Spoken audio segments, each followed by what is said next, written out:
बिहार के शिक्षा मंत्री चंद्रशेखर ने बुधवार को एक विवादित बयान देकर सियासत तेज कर दी है। इन्होंने कहा कि हिंदुओं की धार्मिक पुस्तक रामायण पर आधारित एक किताब समाज में नफरत फैला रही है।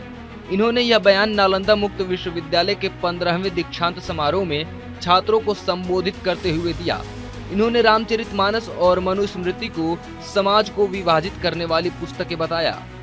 चंद्रशेखर यहीं नहीं रुके। इन्होंने आगे कहा कि निचली जाति के लोगों को शिक्षा प्राप्त करने की अनुमति नहीं थी और रामचरितमानस में कहा गया है कि निचली जाति के लोग जहरीले होते हैं और शिक्षा रूपी दूध पीकर सांप जैसे हो जाते हैं। चंद्रशेखर ने कहा कि मनुस्मृति, रामचरितमानस, गुरु गोलवलकर की बंच ऑफ थॉट्स ये ऐसी किताबें हैं जो नफरत फैलाती हैं। नफरत से देश महान नहीं बनेगा, प्यार से देश महान बनेगा। मनुस्मृति को जलाने का क्यों काम किए? इसलिए कि मनुस्मृति में एक बड़े तबका के खिलाफ 85% लोगों के खिलाफ अनेकों गालियां दी गई। रामचरितमानस का क्यों प्रतिरोध हुआ? किस अंश का प्रतिरोध हुआ? अधम जात में विद्या पाए, भयहु जथा ही दूध पिलाए। यानी अधम मतलब होता है नीच।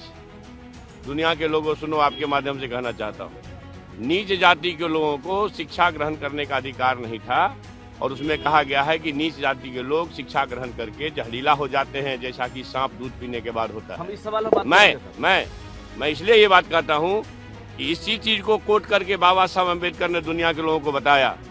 ये जो ग्रंथ हैं नफरत को बोने वाले, एक युग में मनुस्मृति, दूसरे युग में रामचरितमानस और तीसरे युग में गुरु गोवलकर का बंच ऑफ थॉट, ये दुनिया को हमारे देश को, समाज को नफरत में बांटती है। नफरत देश को महान नहीं बनाएगा। जब भी कभी महान बनाएगा तो मोहब्बत ही बनाएगा।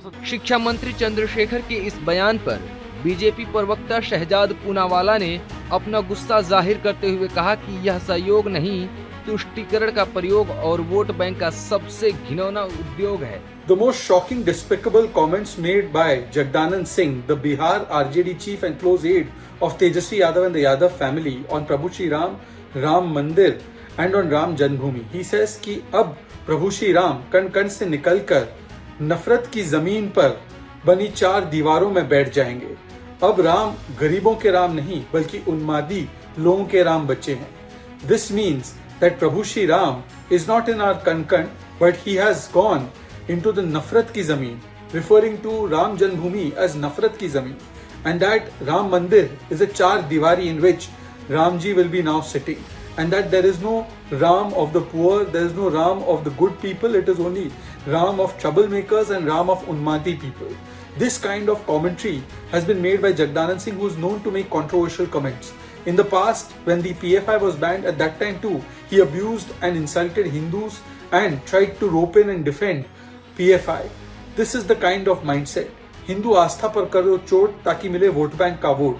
Is insulting Hindu Aastha secularism? This is not a sayog, it is a vote bank ka prayog. And time and again this is done. Whether it is the Congress party, Hussain Dalwai, many of its leaders who say Hindu terror, Hindutva is like ISIS, doubt the existence of Shri Ram, or these kinds of comments made by RJD leaders like Jagdanand Singh, who insult Ram Mandir, Ram Janmabhoomi and Prabhu Shri Ram. Action must be taken on him.